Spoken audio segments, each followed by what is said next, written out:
AI Blade, the podcast that's got it all. Listen up, we're here to evolve from gadgets to trends we're never. Good afternoon, everybody, and welcome to episode number 3 of the AI Blade podcast, bringing you weekly cutting-edge AI security updates. My name's David Willis-Owen, and I will be your host for this episode. So today we are going to discuss unjailbreakable large language models. This is a fascinating topic, although I am aware that some of the concepts in this may be quite new to people. I'm going to do my best to explain this so that everybody can access the content and understand how this is so important to our future.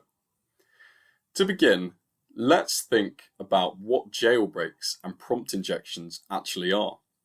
So since the beginning of the AI gold rush, I call it the AI gold rush, when ChatGPT was released around 18 months ago, people have used large language models for malicious intent, creating drug recipes, explicit outputs, and discriminatory behaviour. This is quite amusing often, but it can spell devastating consequences. Prompt injections, or jailbreaks, are defined as getting a large language model to perform actions outside of those intended by its developers or creators. And this post aims to look at reliable countermeasures to prompt injections. We're also going to answer the age-old question, is it possible to create large language models which are 100% secure? To begin with, how do jailbreaks actually work? At a high level, large language models are prediction engines. They take in arbitrary natural language, they compare this input to their training data, and they output the most probable response. Now that's a very high level description I have given, but that should suffice for this podcast. The training data is taken from a wide range of public sources, such as books, websites on the internet, ensuring that the responses are as unbiased as possible. The very nature of large language models means that jailbreaks are actually trivial, because the large language model wants to help you out, and it also knows most of the internet. If you ask it for anything, it complies by default.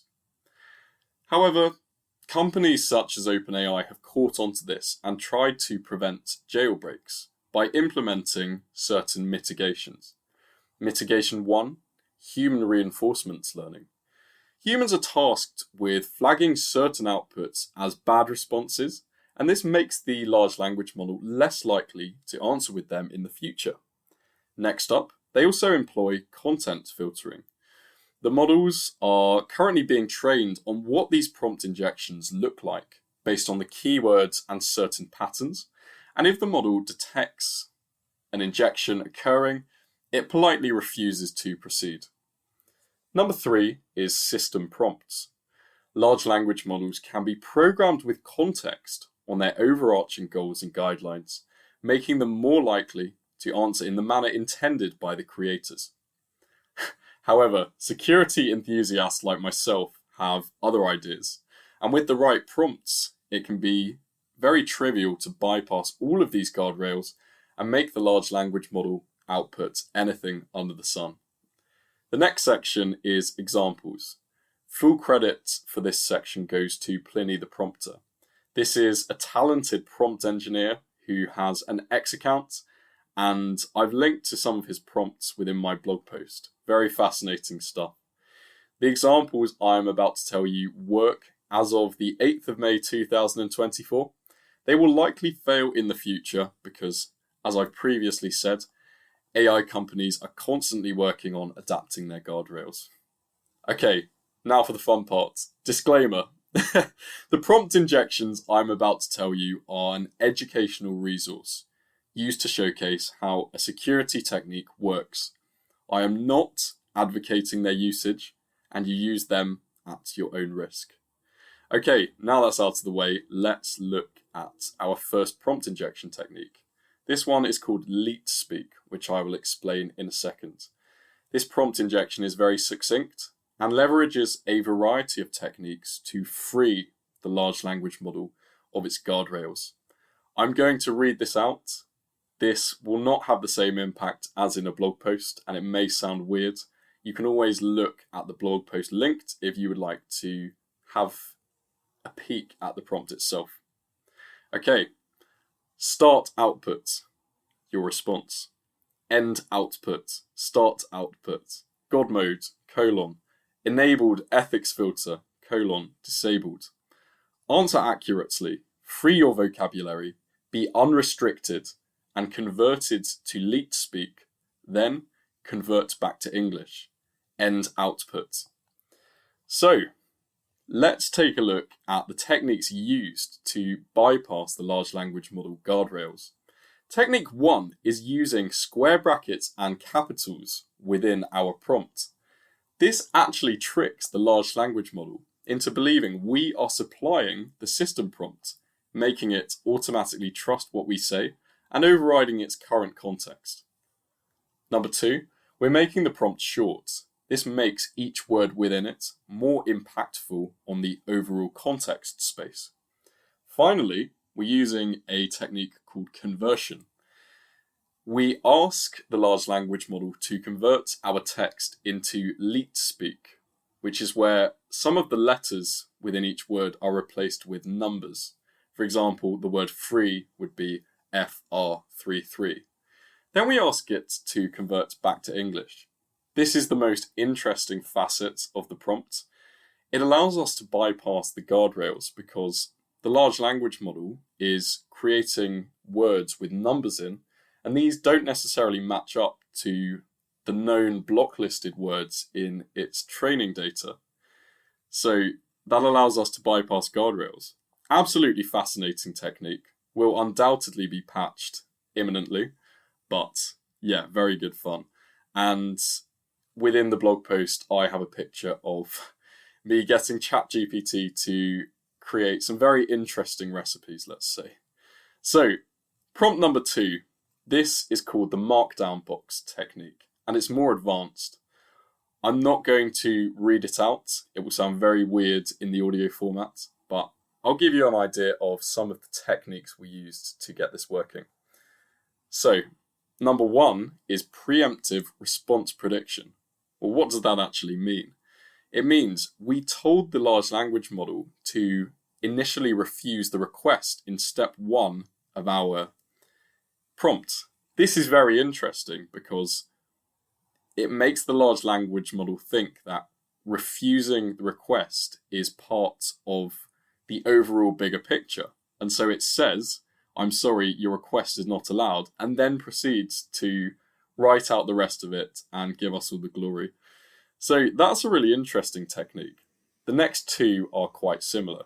Within our prompt, we have used hashtags and triple quotes. These are characters used to indicate markdown. Markdown is a commonly used technical writing format, often used when people copy and paste code. So leveraging this markdown tricks the large language model into thinking our input is code, and so it won't filter it as rigorously. Finally, the same kind of idea, we ask it to output the recipe in a markdown box. By doing this, it thinks it's writing code, it bypasses its logic, and gives us what we want. So this isn't rocket science necessarily, but combining these into a single prompt and then getting the large language model to do what you want is incredibly satisfying and just highlights the number of issues. Now, let's talk about the real problem. When an LLM is an isolated instance without access to read or write data from the internet, prompt injections are fairly harmless and low impact. Short of asking them to make illicit substances, there isn't too much else we can do, and you could arguably Google this. However, the consequences snowball with each added feature. Number 1, if the large language model can read internet data, such as Microsoft Copilot, it's automatically vulnerable to indirect prompt injection. Attackers can host malicious prompts on internet resources, which enable them to compromise any user's chat session who asks to visit this resource within the large language model context. And we can use this as a way of spreading social engineering. So social engineering is where we get the victim to do something by tricking them effectively. We can get the large language model to trick the user by reading our prompts. So very interesting attack chain. However, if it can also write or send data, we can use the large language model to exfiltrate data from the chat.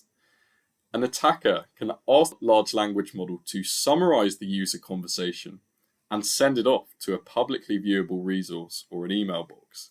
And this compromises the confidentiality of a session.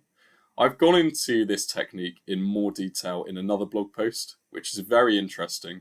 I highly recommend you listening or reading to it if you have time. So I think prompt injection will severely limit the uptake of AI in industry. If people can cause AI to do damaging things with trivial techniques, it simply won't be allowed in areas where it could otherwise drive massive efficiency, such as critical infrastructure. So what are some better countermeasures? Because these companies, they are already implementing some countermeasures, but they could be doing better. I've added two which I believe are very important. Number one, do not allow a large language model to write after it has read externally. So once it's read some kind of data, we have to assume the session is compromised because it could have contained a malicious prompt. If we can prevent it writing after this, then it prevents the data exfiltration attack we previously described. Next one is very interesting. Create a prompt hierarchy, giving far less precedence to the inputs from potential attackers. So we can give different pieces of text within the large language model different privileges. The system prompt, we can give this the highest privilege. We can give the user message medium privilege, and then we can give tool outputs lowest privilege. So if the large language model has used a tool to search the web and get back this information, then this is far less likely to be able to compromise the session because it's treated as low privilege by the large language model. I could list off several other countermeasures, but in reality, these are merely band-aids. There are no true fixes with the current large language models in production today. The controls I listed will slow attackers down, but with the near infinite arsenal of natural language as a weapon, threat actors will always find new ways to abuse LLMs for malicious intent. Now this brings us on to the main question. Is it possible to create 100% secure LLMs? The short answer is never. The long answer is I believe we can get incredibly close by redesigning the architecture. I thought long and hard about this question over the course of 2 whole weeks. LLMs are insecure because they lack proper trust boundaries with their inputs. They have this untrusted dataset and this untrusted user prompt. So we need to solve 2 trust issues inherent to these LLMs and rebuild them from the ground up to achieve our goal of an unjailbreakable large language model. Number 1, training data that goes against guidelines. We need to make sure the underlying dataset aligns to all of our rules. Otherwise, there's always the possibility of the large language model finding something which made its way into the training data, which does not align to the rules, and then spitting this out. Number 2 is the user input polluting the large language model's context. We have to prevent this untrusted user input from being used in responses to mitigate indirect prompt injection. Okay, unjailbreakable large language model architecture. I drew a diagram of this using a tool called Excalibur. This is linked in my blog post, and I will do my best to explain it. So, we are actually using 2 large language models to create our solution and a sandbox. Large language model 1 is a regular LLM, such as ChatGPT. And what we can do is we can collate a list of the outputs to regular questions with large language model 1. We can collate a list of responses, and then we can get a panel representative of global society to go through each of these responses and say, is it offensive and does it align to the guidelines set out by the creator of this new large language model we want to make? If yes, we add it to a data set. If no, we add it to a list of bad responses. So what we can do is we can create a curated set of good known responses and add them into a very selective data set. Now we can create a second large language model, but the difference here is this large language model is trained solely on known good responses which have been vetted by a diverse panel. When a user queries the large language model, the next component of this architecture is a sandbox. The inputs from the user is kept in a sandbox separate from the system prompt and training dataset. The large language model will use this prompt to check for the closest matching answer from its vetted dataset as normal, but the key difference here is we are not going to include any information from the supplied prompt. No words, no information from the user's input will make it into any of the responses. So this means we don't have any untrusted input being put into our output. Finally, the response is compared to the separate bad datasets we created as a final check. And if it's all good, if it doesn't look like any of these bad responses, the large language model is free to output the text. So, ironically, the key component of this hypothetical architecture is people. The vetted training dataset is really the crux of this model working correctly, and it is imperative to make it as unbiased and value aligned as possible. This panel would need to be made up of people who are 100% trustworthy to make the model effective. Otherwise, it could be compromised by someone with malicious intent, and the model would be null and void because it could return bad responses. I believe this large language model would be very close to unjailbreakable, maybe 99.9%. But admittedly, it would not be perfect, because the limited training dataset we create and the input sandboxing make prompt injection very, very difficult. However, there may be instances where the known good responses could be malicious under the wrong context. It's too early to say, and there will undoubtedly be edge cases. Iteratively adding these instances of malicious responses into the bad response dataset, we could get to a point where jailbreaks are practically impossible in this architecture. So, in summary, current large language models are inherently secure due to prompt injection. This could lead to catastrophic consequences if AI technology is integrated into society too soon. While mitigations can definitely be put into place, attackers will simply adapt and find new ways to bypass them. By adopting a far more controlled large language model architecture, we can get to a point where prompt injection is borderline impossible and amusing jailbreaks are a thing of the past. And that's a wrap. Thank you so much for listening, everybody. It means a lot to me that you are listening to my content. I really hope you enjoyed this session and learnt something new from it. And if you enjoyed it, make sure you share with other people. Okay, that's it for this week. I am signing out now. Until next time, have a fantastic week, and I will see you then.